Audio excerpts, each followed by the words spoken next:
বিয়ের আগে বউরে বলে দিবেন, শোনো বউ, আমি কিন্তু বড় তেড়া যুবক, আমি কিন্তু 2 নম্বর পথে কামাই করব না। অতএব অন্য মানুষদের বউদের মতো সকাল বিকাল শাড়ি পাল্টাবা আর 3 পিস পাল্টাবা, মার্কেটে যায় কেনার পরে বলবা শুধু কার্ডের ঘষা দেন আর বিল দেয়া হয়ে যাবে, এগুলো কিন্তু আমার দ্বারা হবে না। আমি কিন্তু হালাল খোর, আমি হারাম খোর না। বলা যাবে না ইনশাল্লাহ? হবু বউরে বলে দিতে পারবেন না? বেশিরভাগ ক্ষেত্রে দেখবেন ওই মেয়ে বলবে, আব্বু না, সমস্যা আছে ছেলের, কারণ তার দরকার কি? একটা চোর। তার দরকার একটা চোর, তার দরকার একটা ঘুষখোর, তার দরকার একটা দুর্নীতিবাজ, তার দরকার একটা টিন চোর, তার দরকার একটা গম চোর।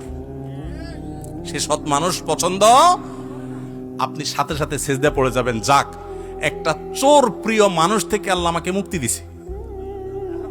একটা সৎ মানুষ খুঁজবেন, চেষ্টা করা যাবে না ইনশাআল্লাহ।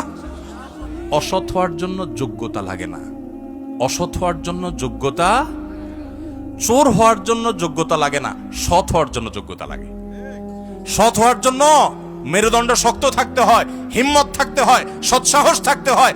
বাবাকে বলতে হয়, বাবা আমি চুরি করব না। তুমি অসন্তুষ্ট থাকতে পারো, বাবা আমি 2 নম্বর জিনিস তোমাকে খাওয়াবো না।